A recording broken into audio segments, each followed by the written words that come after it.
Hey everybody, Mike Nazaruk here with another YouTube podcast titled Blindsided Part 5, Rolling Down the Road. Now I know it's been a really long time since my Blindsided Part 4 podcast. Actually, I put it out on October 19th of last year. And I'm really sorry about that, but I simply didn't have anything new to talk about at that time. And since that time. And well, the other morning, a friend encouraged me to do a new podcast. So here we are. Now, I had appointments at my primary care physician, UPMC Vascular, and at Allegheny Prosthetics scheduled in December and early January, but I had to reschedule them to the very end of January and the first couple of weeks of February due to the bad snowy weather we were having at that time. Now, even though I love snow, I was refusing to leave the house because the snow and ice severely cuts into my ability with my prosthetic leg. Those two definitely do not mix. And if I would venture out in that stuff, it could mean a sure catastrophe. Now, excuse me, in retrospect, I was really glad that the weather was nice and dry for the Thanksgiving, Christmas, and New Year's holidays. Now, Thanksgiving 2023 was way more enjoyable because I had my prosthetic leg, as opposed to Thanksgiving 2022 when I didn't have it. And back then, I was just out of my 9-week total hospital stretch too.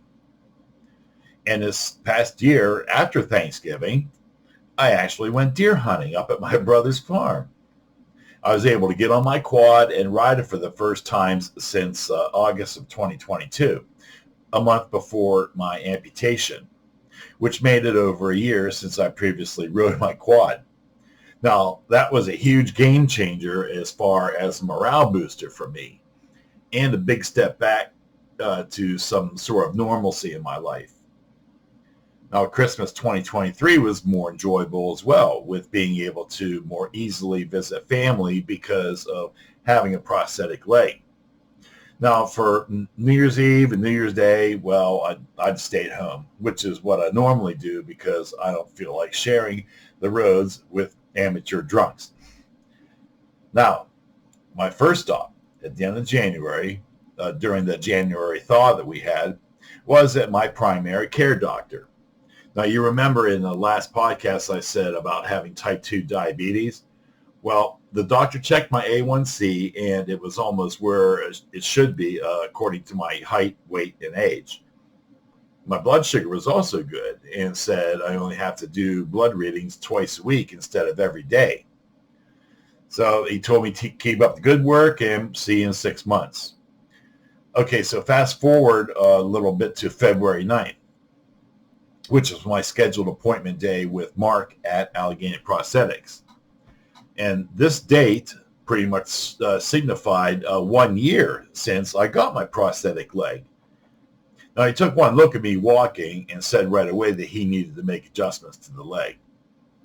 Now, see, my residual leg remnant, which I'll refer to as my stump, had shrunk over that 1 year time frame, which Mark said is normal.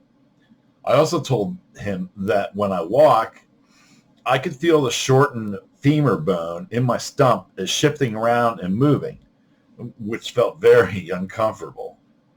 And he said that is normal as well due to the shrinkage of my stump. And so I removed the leg, and he took it back in the workshop to make adjustments and whatever he had to do to it. Now, I want to mention here is that I'm really impressed with Allegheny Prosthetics, that they have their own workshop right on the premises to manufacture prosthetic limbs and to make adjustments and other tweaks to them, all without having to send them out to God knows where. So what Mark did was lengthen the prosthetic leg about 1/2 inch. And in the leg socket, he put in some sort of padding to make it tighter on my stump. He also gave me these thick sock-like things to put over top of my silicone stump liner that has the prosthesis locking mechanism, which I always need to put on before inserting it into the leg socket of the prosthetic. Now, those things definitely made the socket grip and surround my stump a lot tighter and pretty much did the trick of stopping that bone remnant from moving around. Now, I was a bit sore from those changes, new changes for a few days, but it's all good now. I then did some walking around in the therapy room for Mark to see that everything was going to be okay. Now, I then asked him if it was normal for a person that has had a prosthetic leg for a year to still be using a walker and not walking independently without any kind of assistance. And he said, well, like I told you before, you will get to that point on your own time. Everybody is different. I need to take into accountability that you're an older man. You're not a young kid anymore. And that absolutely comes into play here. Do not rush yourself into it, no matter what friends or family members say to you. They aren't the ones that have had their leg amputated and going around with a prosthetic leg. And like I also told you, don't pay any attention to those YouTube videos of people walking and prancing around with their prosthetic legs totally unassisted. A lot of those people are actors that have had their prosthetics for years, perhaps even since their childhood. And especially don't pay any mind to those that have had below-the-knee amputations that are walking around all carefree with their prosthetics and no assistance, because it's a totally different situation for them than you. So after that talk with Mark, I was done there, and my next appointment with him won't be till August. Now, I'm hoping by then we'll have done away with the walker and we'll be using just my four-legged cane to assist me in walking. So I guess we'll see, right? So now, move forward till February 15th, just a little over 1 week ago, okay, to my appointment with UPMC Vascular. They did the usual thing, what with putting on 5 different blood pressure cuffs on my real leg, my foot, my toes, and on my stump too. Then the physician's assistant inflated them and took the pressure readings to store on the computer system. He then took a Doppler sensor, which I am all too familiar with ever since day one of this journey, to check my pulse output at strategic points down my leg, foot, and my toes, as well as my stump too. Now, I was able to hear a strong audio pulse through the Doppler thing at all points that he checked, which was a good thing. I was very pleased to hear that. But I couldn't help to think back to August 29th, 2022, and the following days before my amputation, when that Doppler thing was constantly being used to check the blood flow pulse to my lower left leg and foot, where I heard a very faint to no pulse in those lower extremities. I remember the sick feeling that I had at those times that something was very seriously wrong, and was wondering what sort of things I would have to go through to deal with this problem. What little did I know back then, right? Now, after all that was over, and after a short waiting room there, I got to see the vascular surgeon doctor, the one who amputated my left leg above my knee. Now, he went over the results of the testing with me and told me that he was very pleased with the results, that I had a solid 86 to 88% flow to my right foot and toes. Now, here's where I need to correct an error I told all of you in my last podcast, okay? I thought he told me last time that I had a 96% flow to my foot and toes. So I questioned him about that during this visit. And he told me that I must have misunderstood him, and that he actually said that if that vein he replaced in my leg was open properly, and it's not, due to scar tissue that is formed at either end where he connected that vein, I would have 96% flow to my lower extremities. And since blood now is getting down there by alternate arteries and veins, the flow is at 86 to 88% out of a possible 90%. This is why he was very pleased with those testing results. So I hope I cleared up that little gaffe, okay? I'm sorry. Now, he also noted that my stump had shrunk considerably. and asked me if the technician working with me at Allegheny Prosthetics knows about this. And I told him that he did, and he made appropriate adjustments to the leg, the prosthetic leg, a week prior. Now, the doctor also asked me if I was experiencing a lot of what's known as phantom pain in my stump, where it feels like you're having nerve pulsations and pains in a leg and foot that's no longer there. It's really weird and hard to explain. And I told him that I was, especially when I'm in bed in the middle of the night.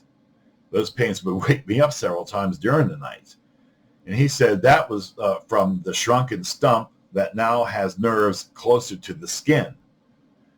I told him I was still wearing my cloth stump shrinker sock to bed. And he suggested I should try to go to bed without it and see if that helps. And sure enough, the past several nights, I didn't wear it and no more phantom pains. Now, I'm getting pretty good sleep all night now, which is great. So when my visit with the vascular surgeon doctor was finished, I went on my way, and my next appointment there is in like 6 months. So now, I realize I may have touched on this before in the other podcast, but it's worth it to talk about again. After a year and a half into this unbelievable journey, and with this being the 5th podcast telling you all about it, I still find myself at times just staring down at where my leg once was and being overwhelmed with disbelief that it's gone. It's never coming back. And this is the way it will be for the rest of my life. Now, I'm beyond crying about it. I guess I figure what's the sense of shedding tears over something I can't fix and something so freaking permanent, you know? This is something that has affected every facet of my life. And I do mean every facet. I think this has also affected my marriage in a very big way, because I think that my wife feels that I'm no longer the same man she married 32 years ago. And this is the kind of life where we're going to be stuck with having together until one of us dies. And how people act around me somewhat perturbs me as well, okay? They'll say stuff like, "Oh, you got this, Mike," and "You have this beat, Mike." Well, first of all, no, I don't got this or have this beat. I won't. And I never will. I mean, how the hell do you even figure that?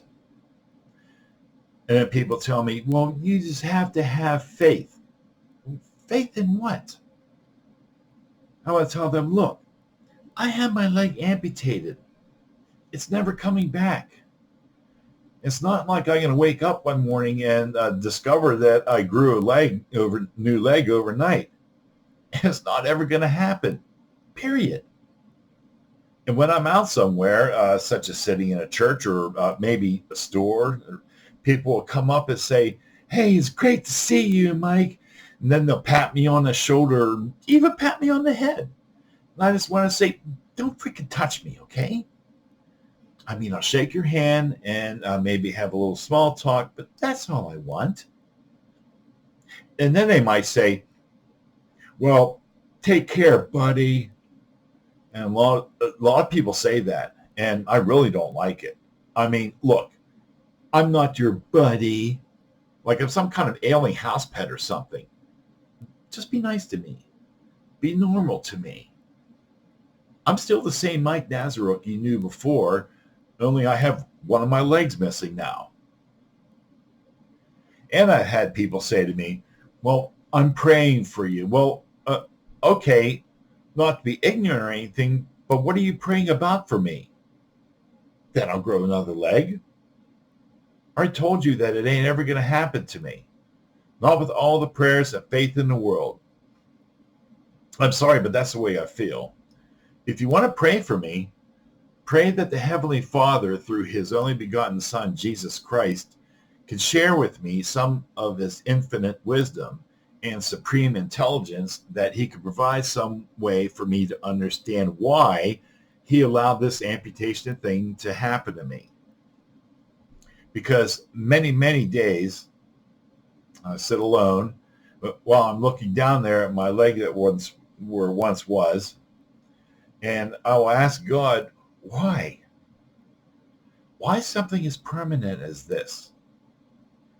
Am I being punished for something bad I did a long time ago? But then I'll think, well, no, that's not right, because his son, Jesus Christ, paid for all my sins with his death on the cross. Now, some people may ask, why do you think God owes you an explanation for what he allows to happen to you?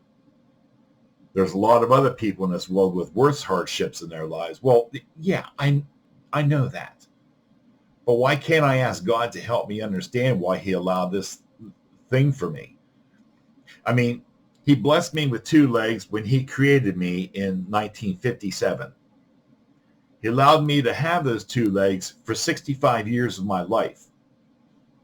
And then allows this really weird blood clot arterial disease thing to inflict itself on me, which resulted in one of my legs having to be permanently taken away. I mean, I know God isn't going to drop down a text message or an email to me from heaven explaining his reasoning. I mean, I'm smart enough to know that. But there has to be a reason somewhere. I would just like a little insight or clue as to what the reason may be.